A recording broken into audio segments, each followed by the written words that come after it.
Hello tout le monde, alors aujourd'hui j'ai pris Ludo en otage pour lui faire une petite interview. Allez, vas-y, go. J'ai envie d'échanger autour de ce qui se cache derrière ton activité, donc toute l'activité que tu as construite ces dernières années, parce que je vois bien au quotidien à quel point tu es investi, passionné, et à quel point l'entrepreneuriat est plus qu'un simple job pour toi. Ouais. Donc j'ai envie qu'on en parle, même si moi je connais un peu ton parcours quand même, hein, on vit ensemble, donc voilà, puis, tout n'est pas secret. Mais je pense que ton audience peut peut-être être intéressée par certaines de tes réponses et qu'est-ce qui a fait que tu en es là aujourd'hui. Donc j'aimerais bien que tu te présentes, mais rapidement, puisque normalement les personnes te connaissent déjà un petit peu, Ok, et nous dire ce qui t'a lancé dans l'entrepreneuriat pour débuter. ok. Alors, déjà, merci pour le sujet. Comme d'hab, je ne suis pas au courant de ce cas-là comme question. Voilà. Alors, comment je me suis lancé? Très rapidement. Concrètement, à la base, j'ai suivi un parcours classique, hein.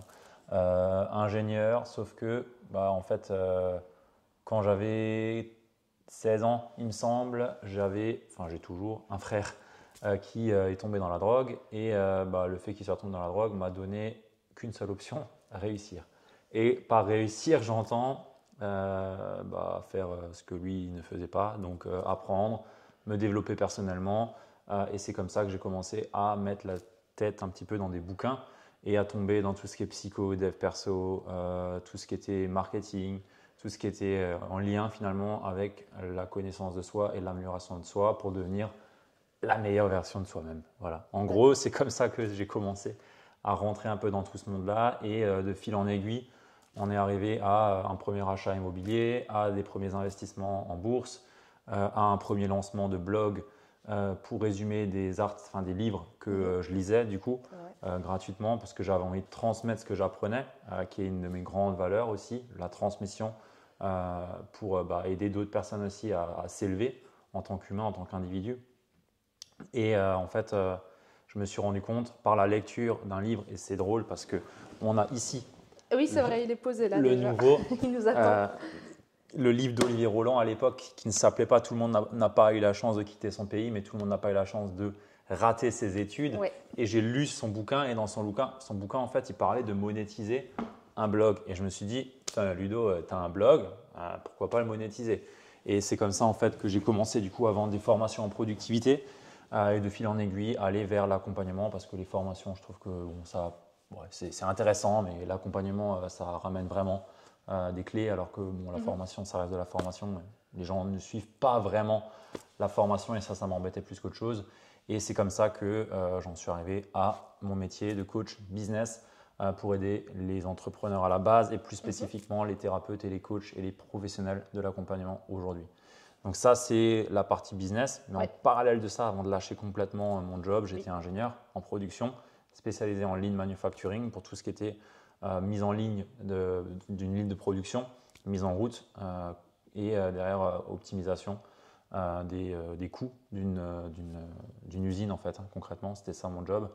Je me suis rendu compte que en fait, le rêve que j'avais qui était de devenir directeur d'usine, c'était de la merde parce qu'en gros, Ça t'inspirait plus finalement? j'étais arrivé au poste où mes collègues étaient que des directeurs d'usine et j'étais responsable de la partie amélioration continue pour une business unit. Alors, je n'étais pas le responsable direct de chacune des usines, mais j'étais le consultant responsable pour ces unités-là, un peu les conseillers des directeurs d'usine.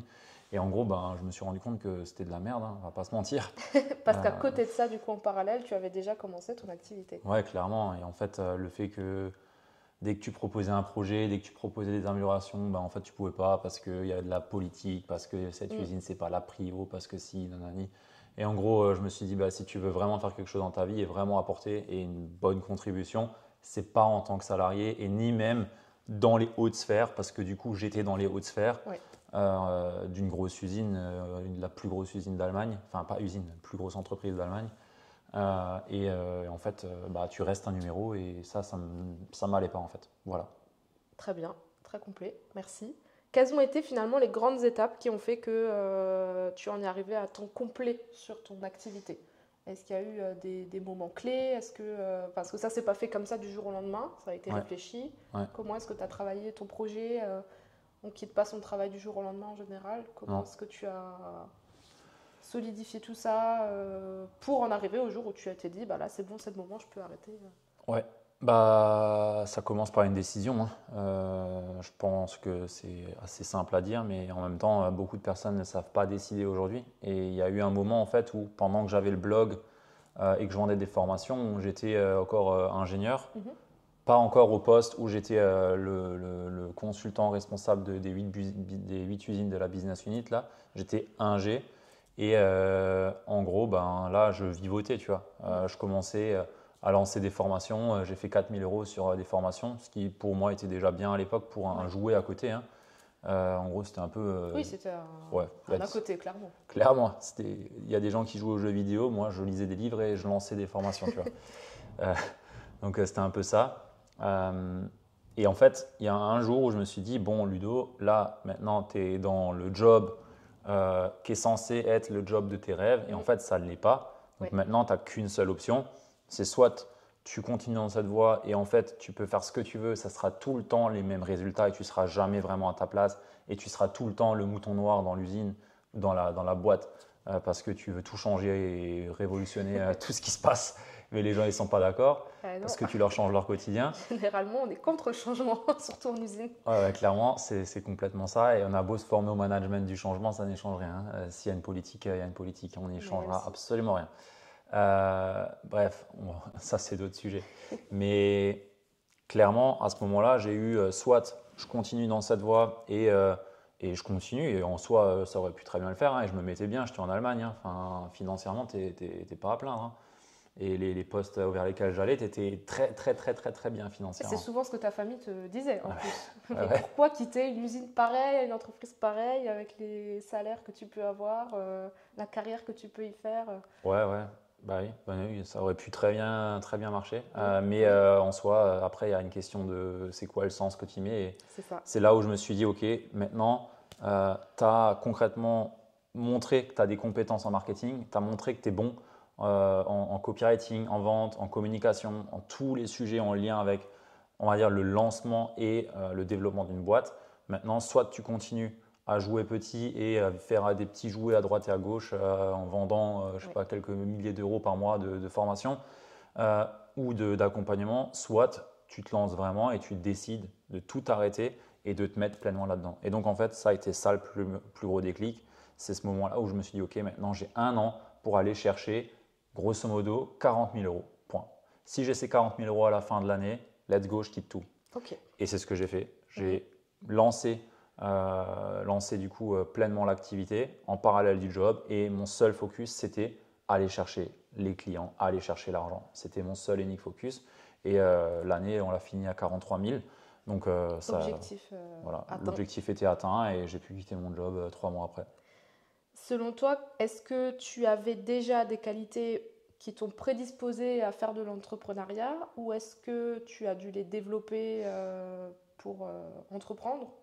Ouais. Est-ce que tu penses que c'était quelque chose de plutôt inné ou est-ce que c'est quelque chose où tu as dû travailler sur toi Ma mère est coiffeuse, mon père il est responsable maintenance. Mon grand-père, il travaillait à la DDE. Mon autre grand-père, il était dans une usine. Ma grand-mère, elle travaille à la mairie et mon autre grand-mère, elle travaillait en tant qu'ouvrière. Donc voilà. Non, il n'y a pas vraiment de prédisposition. Il y a juste un moment donné, est-ce que tu veux te bouger le cul et sortir les doigts ou est-ce que tu veux continuer à subir ta vie et à laisser passer le rêve que tu as en fait. Donc en fait, je me suis vraiment fait violence à ce niveau-là. Et on peut employer ces mots-là parce que je me suis vraiment sorti les doigts du cul. Oui. Et j'ai travaillé vraiment mes lacunes. Et en fait, c'était pas inné, hein. C'est juste que je sais ce que je veux, je sais pourquoi je le fais et j'y vais, tu vois. Je veux dire, à un moment donné, tout le monde veut avoir la belle vie, tout le monde veut entreprendre, tout le monde veut faire des grands projets, tout le monde veut impacter. Ouais, mais tu fais quoi dans ton quotidien pour ça, en fait, tu vois. Et du coup, non, c'est pas inné. J'ai lu plus de 300 bouquins dans tout ce qui est en lien avec l'amélioration de soi, la psycho, la vente, nanani, nanana, tous les livres, tous les sujets. On pourrait remettre la photo où tu es à côté de Ouais. la montagne de livres que tu as lus, qui fait Ouais. quasiment ta taille, voire plus. Plus. Alors que Et il y a la Kindle encore où il y a la t'es pas merde. petit. Ouais. Mais en gros, j'ai appris, j'ai mis en pratique et là-dessus, je suis pas même si on pourrait croire de l'extérieur que je suis le meilleur, je suis pas du tout le meilleur, hein, loin de là. il y a plein de choses que je fais pas parce que j'ose pas, mais j'ai quand même fait plus que ce que la moyenne fait, tu vois. Ouais. Ok. Donc c'est beaucoup de tests, beaucoup d'erreurs, beaucoup de feedback. Après, il y a quand même une chose qui m'a bien joué, enfin qui a bien joué en ma faveur, c'est le fait que je sois Angers. Ouais. Le fait que j'ai fait des études sup et que je suis plutôt bien câblé pour. Ça t'a aidé à structurer, à Ouais. organiser ton entreprise, enfin ton activité ou... Bah, surtout sur les réflexions, tu vois. Ouais. Je pars pas, en fait, j'ai un profil qui est plutôt autant analytique que artistique, tu vois. J'ai autant les deux Ouais. Dans et le ça côté se voit, marketing aussi et le côté... ouais, ça se voit même dans la vie privée, tu vois. Ouais. Je fais autant du sport et je vais te courir un marathon ou je vais te faire du crossfit que je suis musicien à côté, tu vois. Mm. J'ai autant l'un et l'autre et je développe les deux comme il faut et ça c'est une force entre guillemets, mais pareil, enfin c'est parce que je le fais, tu vois. Oui. Enfin, je suis pas né comme ça, loin de là. Donc il y a ça. Et après il y a le fait que je remets toujours en question ce que je fais aussi. Et ça aussi c'est pas inné, tu vois. Enfin, c'est Ouais. juste, j'ai fait un vrai travail sur moi. Et est-ce qu'il t'est déjà arrivé de faire de travailler sur toi au point de douter ou de vouloir tout arrêter ou Bah, est-ce bien sûr, tout le temps, tout le temps pas plus tard que la semaine dernière, enfin, on se pose encore la question tout le temps, hein, alors qu'on encaisse 30 000 euros, enfin, c'est tout le temps, La enfin, remise en question est permanente en fait. Non, bien sûr, et la personne qui te dit qu'elle en a pas, je suis désolé, mais c'est un menteur, hein, enfin. Est-ce que tu en aurais une difficulté en particulier ou un moment de doute ou qui vraiment aurait pu faire basculer et faire que tu arrêtes tout ou... Euh, Franchement, la période en ce moment, elle est pas simple, hein. Euh, la période en ce moment, elle est pas simple. On arrive à sortir les chiffres, on arrive à être rentable, on arrive on y arrive, tu vois, mais c'est pas évident. Mm.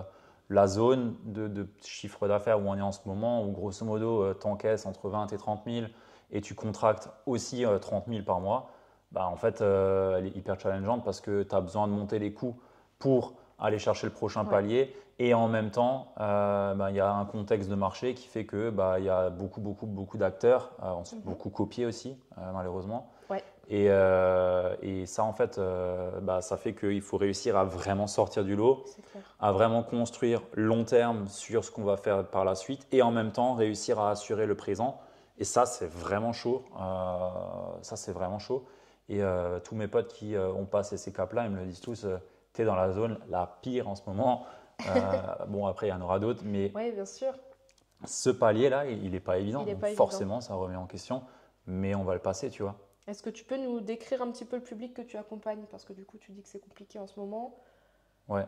Alors, c'est compliqué, oui et non, Enfin, hein. c'est en tout cas un moment dans le marché qui est plus tendu que... Ouais, le moment, enfin, le marché est plus tendu, ça c'est clair. Ouais. Et c'est clairement sur 80-90% des niches. Mais les personnes qu'on accompagne, du coup, c'est des personnes qui sont dans l'accompagnement. Donc, des coachs, des thérapeutes, des sophros, des personnes qui sont dans des métiers du care, dans des métiers non pas de B2B ou Mhm. B2C, mais de H to H, human to human, des personnes qui accompagnent de l'humain. Ça peut Mhm. être des personnes qui accompagnent des dirigeants d'entreprise, des équipes dans des entreprises, ça peut être des personnes qui accompagnent dans le burn-out, dans le couple, dans les relations, Ouais. dans les finances, le make money, des coachs business, des coachs mindset, des personnes qui accompagnent des sportifs, des préparateurs mentaux. Toutes les professions d'accompagnement sont notre cœur de cible et notre cœur de métier pour les aider à aller chercher des résultats qui ne sont pas la lune, comme la majorité des personnes te promettent et Bien n'arrêtent sûr. pas à livrer, mais aller chercher 3 8 000 euros par mois, 3 à 6 clients sur une offre d'accompagnement qui se vend entre 1 000 et 5 000 euros en fonction de qui est-ce que tu vas cibler. Et plus, si tu viens chercher des paniers sur des entreprises directement, on a des clients qui vendent des offres à 20 000 euros sur des entreprises directement, Ouais. ça dépend qui est-ce qu'on vient adresser, mais c'est vraiment notre expertise, notre cœur de cible et ce sur quoi on excelle le plus avec nos clients. D'accord. Est-ce que tu peux nous expliquer un petit peu du coup en quoi est-ce que ça consiste AMB ou à quoi ressemble un accompagnement quand quelqu'un veut se lancer et qui rejoint AMB? Un accompagnement quand quelqu'un nous rejoint, Ouais, bah, concrètement, il y a directement un suivi avec un coach personnel qui ouais, va suivre le client du début à la fin. Donc nous, on accompagne sur 6 mois aujourd'hui nos clients sur 2 blocs de 90 jours. On va définir un plan d'action avec la personne pour un premier bloc de 90 jours qu'on va suivre individuellement. en mettant en place la méthode alignement, mindset et business qui se base donc sur les 3 piliers de la méthode, donc soit le positionnement, l'offre et après la stratégie d'acquisition et de vente. Et on va travailler chacun de ces piliers avec nos clients pour derrière avoir une activité qui soit vraiment alignée au service de leur vie et des personnes qui s'accompagnent. D'accord. Et les personnes qui ressortent de là, elles en pensent quoi? Est-ce que tu as des retours par Oui. rapport à leur développement d'activité? Ça fonctionne bien pour elles? Oui, juste après, il y a un témoignage qui sort de Marine. Tu peux juste aller voir Ouais, les c'est intéressant, témoignages. tu fais les interviews et les témoignages avec Ouais. les clients directement. Oui, directement parce que juste une personne qui te fait un écrit, je connais beaucoup de personnes qui font des faux et j'ai pas envie qu'on m'assimile à ça, donc je préfère avoir une interview directe avec nos clients. Ok. Comme ça, c'est leur mot, je peux Ouais, pas c'est dire clair, ou c'est bien. déformer, non, c'est ce que la personne te dit à l'instant Ouais, T. c'est son Donc, vécu, c'est son ressenti, ouais, c'est ça. Et c'est l'authentique comme tu... ouais, comme la promesse de ton accompagnement. Un accompagnement voilà, qui soit authentique et aligné à soi. exactement. Donc les résultats, oui, ils sont clairement là, ils sont plus à démontrer, ils sont plus à prouver. Ça fait 3 ans qu'on est là, enfin à un moment donné, t'as pignon sur rue, tu vois, les gens ils savent. Donc voilà. Non mais c'est ça, hein. Et du coup, pour parler plus de l'entrepreneuriat, qu'est-ce qui te plaît le plus là-dedans? Parce que du coup, tu accompagnes des personnes, tu vois que ça leur réussit, elles arrivent à vivre après de leur activité. Qu'est-ce qui te rend fier? Qu'est-ce qui t'anime là-dedans? Les changements concrets. Tu vois, tu as des clients qui galèrent, qui partent de zéro, Mm. qui n'y arrivent pas, qui ont essayé pendant 1 an, 2 ans, qui ont déjà eu des accompagnements où ça n'a pas fonctionné. Mhm. Attention, on n'est pas les meilleurs, c'est pas ce que je dis. Mais ce que je veux dire par là, c'est que la personne, elle a essayé beaucoup de choses, Ouais. ça n'a pas marché. On vient, on retravaille tout de A à Z avec la personne et boum, ça décolle. Elle fait une première vente à 2000, une deuxième, une troisième, une quatrième, une cinquième et ainsi de suite. Et en fait, ça part, tu vois, et tu changes complètement la vie de la personne. Et ça, pour moi, c'est ce qu'il y a de plus beau parce que derrière, déjà de une, nous, on l'impacte et derrière, les résultats, ils sont là. Et elle est satisfaite de nous, elle nous recommande. D'ailleurs, sur le mois de mai, on a eu je sais pas combien de recommandations de nos clients. Et derrière, en fait, c'est elle-même qui va impacter ses clients, tu vois. Ouais. Et derrière, en fait, c'est pour ça qu'on fait ces métiers. Moi, c'est pour impacter mes clients. Mes clients, c'est pour impacter leurs clients. Mhm. Et en fait, c'est ça qui est le plus beau pour moi, c'est qu'on arrive vraiment à chercher des résultats chez des personnes qui eux-mêmes vont aider d'autres personnes. Tu vois.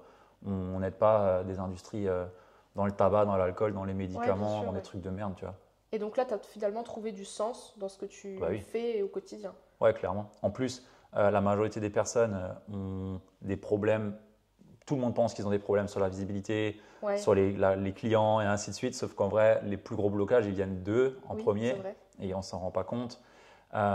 Et du coup, en fait, il y a un vrai travail des fois identitaire et mindset qui est à faire. Et ça, j'adore parce que c'est là où tu vois les plus gros déclics. Et derrière, tout de suite, boum, ça déroule sur des résultats, ça déroule sur du chiffre d'affaires. Et ça, c'est ce que j'aime. Donc ton but, c'est un peu que tes clients trouvent le déclic qui a fait aussi que toi, à l'époque, tu as Ouais, eu alors le déclic de l'entrepreneuriat, ou c'est non, plus sur le fait de trouver ce qui va impacter eux leur vie, dans le sens quelle activité est la plus... non, ils ont déjà leur activité Ils ont quand ils déjà viennent leur chez nous. activité quand ils arrivent chez eux. Ok, Ils ont donc c'est déjà pas du tout, l'activité oui, quand ils démarrent c'est chez pas nous. forcément. Après, nous, on les aide à se positionner sur Ouais, leur cible. Il y en a beaucoup, ils accompagnent un peu tout le monde. Je te ouais, donne un exemple.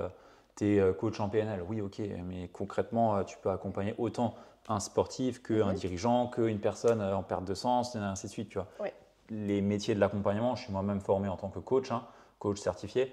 euh, on peut accompagner tout le monde avec nos outils. Donc après, c'est la question de vers qui est-ce qu'on va s'adresser. Donc, ils ont déjà le déclic de vivre de l'accompagnement, de ouais, se lancer dans mm, l'entrepreneuriat. Nous, on leur permet de devenir des entrepreneurs et de mettre la casquette de marketeur, de sales, donc ouais. de vendeur, entre guillemets, même si les gens n'aiment pas ça, mais factuellement, C'est tu jamais vends de évident, mais en l'accompagnement. soi, oui. Le Donc, but, c'est de vivre de son activité. Ouais. voilà, on leur apprend à vendre leurs services, on leur apprend à Ouais. communiquer leurs services et on leur apprend aussi à gérer et à structurer l'entreprise pour que ça soit pérenne dans le temps. Tu vois. Très bien. Par rapport à l'entrepreneuriat, ce qui t'apporte toi personnellement, en dehors d'AMB, des réussites clients, etc., qu'est-ce que le fait d'entreprendre t'apporte à toi personnellement au quotidien? Moi, ça m'apporte, franchement, mis à part le stress. Oui, bien sûr, parce qu'en fait, Mais en oui, la vrai, question part un peu de là, en fin de compte, c'est vrai ouais, qu'on peut se dire entreprendre, c'est à la portée de tous. Non, parce qu'on peut vite avoir des moments de doute, on peut vite se sentir sous l'eau ou se sentir submergé. Mais ça fait Mais partie du coup, enfin, c'est ça fait normal. partie, mais en même temps, du coup, qu'est-ce qui fait que. Qu'est-ce qui contrebalance en fait ça? Bah, justement, pour moi, soit tu crois, soit tu décrois. Et Ouais, pour croître, il faut qu'il y ait de l'attention. Sinon, en fait, tu peux pas croître. ok. Et moi, ce que j'aime le plus, malgré les challenges, malgré le stress, et encore, honnêtement, moi, je fais beaucoup d'eczéma normalement. Oui, Euh, Ça fait 2 ans, j'en fais quasiment plus, hein. c'est vrai. J'en fais quasiment plus. Alors que pourtant, je suis quand même stressé, mais c'est pas la même chose, tu vois. Quand j'étais dans mon job d'ingé, j'avais des plaques tout le temps, hein. Là, j'en ai quasiment plus. À la tête, j'en ai plus non plus, hein. Oui, c'est vrai. Ça a Voilà. bien réduit. Ah, et pourtant, on Et pourrait. pourtant, le stress est toujours là, Ouais, mais c'est effectivement. pas pareil. Mais c'est pas le même stress. Là, c'est de la tension qui vient me chercher, Elle te à challenge, grandir, tu quoi. vois. Ça, Ouais. ça me challenge, ça me Ouais. pousse vers le haut. Ça me cherche dans mes retranchements pour me questionner, pour chercher à améliorer ce que je fais, à être meilleur dans mon leadership par rapport aux équipes, par rapport à ce qu'on fait. En fait, ça m'apporte de la croissance personnelle. Pour moi, c'est avant tout ça, tu vois. Ok. Autant, il n'y a pas un jour où je me fais chier, tu vois. J'ai Oui, tout c'est le sûr. temps des sujets sur le feu, mais tout le temps. Alors, pour beaucoup, ouais, mais c'est pas possible. Mhm. Mais en même temps, pour moi, bah si. S'il y a des sujets sur le feu, c'est qu'on avance, tu vois. Ouais, ok. Ah, c'est carrément intéressant du coup. Mais Parce attention, que ça peut. nuance, Oui, ça peut. ça dépend de la taille de la boîte que tu as. D'accord, Si ouais. tu as une activité où tu es solopreneur, tu fais tes 4-5 clients par mois, tu génères tes 5-10 000 euros par mois, honnêtement, tu as un business hyper cool, tu n'as vraiment pas grand-chose à faire. Ouais, ton stress en fait, c'est ça. Tu es tout seul, potentiellement. Du coup, il y en a beaucoup qui veulent malgré tout se lancer tout seul. Non, Mais mais tout est-ce seul, justement, c'est moins que stressant. c'est moins stressant? Mais oui, Donc, le fait d'entreprendre son activité, de pas forcément s'associer avec pas besoin. trop de monde. Non, mais en gros, pour moi, quand tu es solo et tu fais tes 5-10K par mois, tu as la best life. Ouais, Si tu veux juste avoir une vie tranquille, franchement, tu fais ça, quoi. ok. Pour moi, tu fais ça. Mais enfin, Oui, moi, j'ai pas plus tu envie de ça. grossis, plus tu as des équipes, plus tu rentres dans du management, plus tu Oui, rentres dans voilà. du suivi ouais, Oui, ok. c'est ça. Et là, ça devient plus. Bah là, ça devient plus gros et Ouais. forcément, ça demande de structurer les choses différemment. Mais si tu veux juste avoir un business, et c'est pas péjoratif, hein, c'est très bien. Ouais. On en parlait avec Zerius quand on était sur Dubaï la fois dernière. Euh, Lui, il a un business où il est bien comme ça, tu vois. Mm. Enfin, il fait plus que ça, mais c'est pareil, tu vois. C'est Pas besoin forcément de pas vouloir besoin monter la forcément grosse de monter activité, la grosse structure. ouais. C'était la réflexion qu'on avait avec lui Mm. aussi. Et tout dépend de ce vers quoi est-ce que tu veux aller. Et c'est une question de vision, tu vois. Ok. Et du coup, alors seul dans son activité, oui, mais seul pour avancer, avoir ses propres réflexions, peut-être pas. Alors, du coup, il faut quand même se faire accompagner, se faire aider, se faire. Parce que là, du coup, les personnes qui rejoignent des accompagnements, en général, elles voient quand même un gap qu'elles arrivent à passer. Il y a Mhm. des étapes sur lesquelles on peut se sentir bloqué, et du coup, le but, c'est quand même. Enfin, je sais pas si c'est un but, mais avancer tout seul, c'est bien, mais avancer pas forcément en équipe, mais en se faisant accompagner du coup. Ouais. Euh, pour moi, l'accompagnement n'est pas une option. Après, je prêche pour ma paroisse, je vends de l'accompagnement, je me fais moi-même accompagner constamment. Oui, Donc forcément, je suis biaisé là-dedans, mais en même temps, factuellement, je connais aucun entrepreneur qui aujourd'hui s'est fait sans se faire accompagner. mhm, Le problème, c'est qu'on a des angles morts, c'est qu'on ne les voit pas, c'est qu'on a un manque de compétences. Euh, pour moi, de 0 à 10 000 euros par mois, grosso modo, il te faut un accompagnement comme le nôtre, ouais, très clairement, où on te fait monter en compétences sur les lacunes que tu peux avoir aujourd'hui, où on t'aide à trouver le positionnement, parce que c'est littéralement ce qui va définir toute la trajectoire de ton activité, où on t'aide à définir ton offre, parce que littéralement, c'est aussi ce qui va te permettre d'aller chercher tes résultats derrière, et qu'on t'aide à monter en compétences sur les stratégies marketing, le copywriting et la vente. C'est les enjeux que tu as de 0 à 10 000. Et ensuite, plus loin, c'est des enjeux plus identitaires, mindset, qui peuvent te bloquer pour aller chercher d'autres résultats, des questions de vision, des questions d'autorisation, et ainsi de suite, et ainsi de suite. ok, Donc là, on va plutôt chercher du mastermind, des choses qui vont plutôt travailler sur la façon dont on fait le business aujourd'hui et aller chercher le next level. Mais pour moi, il faut se faire accompagner. oui, parce que toi, je sais que tu as été accompagné et Tout le temps. tout le temps, donc c'est La, pour ça que la première année où j'ai fait 40 000 en parallèle du job, j'étais accompagné, j'avais pris un programme à peu près comme ce que nous on peut faire aujourd'hui. Nous on le fait différemment, mais c'était dans le même type, tu vois. Ok. Donc le conseil, c'est quand même de se faire entourer. Toujours. Toujours. Toujours. Tu n'as personne, sauf si tu évolues dans un Oui, milieu dans un entrepreneurial. milieu, mais Et généralement, c'est encore, pas forcément et toujours encore, le cas. le mec qui s'y connaît en entrepreneuriat et qui a déjà lancé un business dans, je dis une connerie, dans du e-commerce ou alors qui a une boîte dans le BTP ou dans la rénovation. Ok, Oui. il s'y connaît en entrepreneuriat, mais il ne s'y connaît pas en marketing pour les professionnels de l'accompagnement. Ouais, parce que là, on parle bien d'accompagnement en ligne et pas Ouais, d'accompagnement ou et même, d'entrepreneuriat. ouais, Ouais. tu peux lire tous les bouquins de marketing, c'est pas adapté à 100% au métier de l'accompagnement. Ouais. Il y en a qui sont adaptés à ça, mais la majorité du temps, quand on parle marketing, les gens parlent de marketing au sens global, mais ce n'est pas adapté au marché de l'accompagnement. Très bien. Voilà. Est-ce que tu aurais un conseil pour conclure à ceux qui hésitent encore à se lancer Bah, n'hésitez pas, allez-y. Si vous avez vraiment envie de vous lancer dans l'entrepreneuriat et plus spécifiquement dans l'accompagnement, allez-y parce que je sais que c'est une vraie mission pour les personnes qui sont dedans. Ça l'est pour moi, ça l'est pour nos clients, donc ça l'est sûrement pour toi qui m'écoutes aujourd'hui. Le seul conseil que j'ai, c'est vas-y, fais face à tes peurs, affronte-les, dépasse-les et regarde ce qui vient te challenger. Mais si aujourd'hui, tu es vraiment aligné avec tes valeurs, avec la vision que tu as et que ça te fait peur, vas-y, tu n'as rien à perdre. Dans tous les cas, tu apprends des choses, ça te fait grandir. Et pour moi, l'entrepreneuriat, c'est l'école de la vie. Tu vois, c'est pas dans un job. Enfin, tu peux aussi, mais bon, je l'ai un peu vu de très près ce que ça donne. C'est pas là-dedans que tu vas vraiment grandir pour moi. C'est noté. Merci pour tes questions, c'était chouette. Et merci à toi pour tes réponses. Avec plaisir. Très bel Si échange. ça vous a parlé, abonnez-vous, likez. Et pour les personnes qui veulent aller plus loin, vous avez un lien dans la description pour découvrir la méthode alignement, mindset et business. Merci Marie. Merci à toi. À très vite. Ciao.